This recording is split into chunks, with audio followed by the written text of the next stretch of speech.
Les forces ukrainiennes revendiquent la reprise d'une centaine de kilomètres carrés de territoire depuis le début de la contre-offensive. Seulement, au pointage quotidien fait par l'armée, elle reconnaît que ces avancées se font pas à pas, quelques centaines de mètres à peine par-ci ou par-là, bien loin d'une opération éclair, malgré la fourniture par les Occidentaux d'armements de pointe, un avantage tactique pourtant indéniable.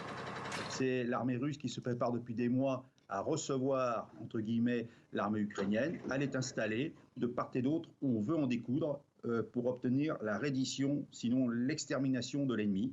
Donc nous sommes dans une situation de guerre presque jusqu'au boutiste. Et tant que les moyens existeront de résister pour l'un et l'autre camp, les combats continueront avec acharnement. Une contre-offensive lancée dans 3 secteurs, en vert, ici sur la carte. Avec en face les forces russes qui auraient déployé 6 lignes défensives sur une profondeur d'une trentaine de kilomètres dans les territoires sous leur contrôle. En rouge, sur la carte, l'armée ukrainienne parle de combats extrêmement violents.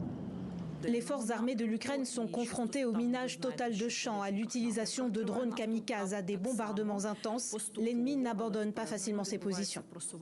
Les forces russes qui auraient miné 28% du territoire ukrainien. Les autorités ukrainiennes reconnaissent également la supériorité de l'aviation russe dans la maîtrise du ciel.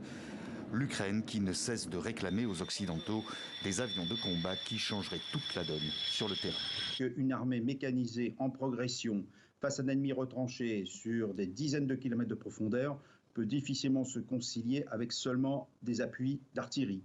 Donc l'arme aérienne aurait été utile pour cette offensive. Le problème, c'est que cette arme aérienne donnait des capacités, notamment aux Ukrainiens, de frapper en Russie. Quoi qu'on puisse en dire, malgré les dénégations, mais en temps de guerre, il n'y a pas de limite frontalière. Or, les alliés de l'Ukraine ont donné cette limite. Vous n'attaquerez pas en Russie. Donc les normes étaient fixées, ce qui explique peut-être en grande partie pourquoi les F-16 n'ont pas été livrés. La livraison d'avions américains F-16 que plusieurs pays occidentaux se sont engagés à fournir.